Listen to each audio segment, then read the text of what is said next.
won't make the headlines. These women are patriotic, courageous, stood side by side with the Egyptian men during the revolution back in 2011.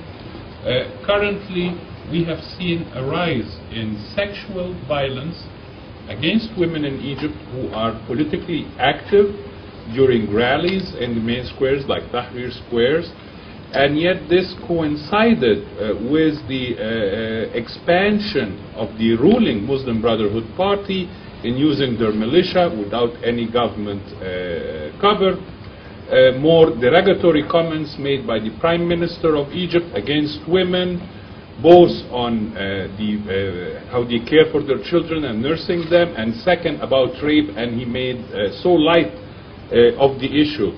My questions, and allow me to make a combination of questions. What can UN Women do for the Egyptian women at this juncture in history? And how can future commitment include a component of implementation and penalizing for the governments that they don't comply? And the third is, does the UN Women have the authority to refer such cases of sexual violence exercised by the state, militias affiliated with ruling parties, to the ICC? Thank you. We have made strong statements against the situations you have mentioned, because we have been following them, informing everywhere. We always are following all this news and expressing our concern and our indignation because of this situation that has to stop.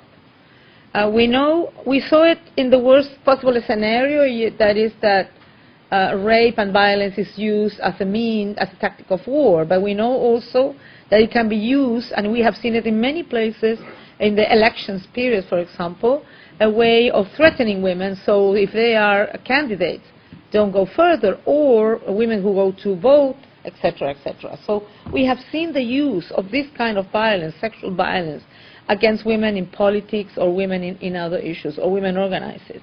What can UN Women? Of course, raise the voice, and we have done it, and if it's needed, we're going to do it many more times. Second, raise concern on the member state in this case, about this situation, and we have also done it through letters, and we have raised our concern and preoccupation. And third, of course, we can support women's organizations that in their own struggle against these issues, they can be stronger and be supported. One of the ideas of this CSW, not the idea, one of the purposes is that, and that's why we said that we want two things. We want strengthening of international norms and standards, but also the so-called action-oriented, where accountability has to have a place. I mean, we need some measures on accountability to ensure that governments do comply with what they have signed and what they have promised. And that's one of the discussions that will be done during these 2 weeks on what are the kinds of issues that member states are willing to accept in terms of being held accountable for not respecting what they already have signed. Well, probably that's one of the reasons why negotiations goes on, because governments want to be sure that what they can sign, they will be able to deliver afterwards.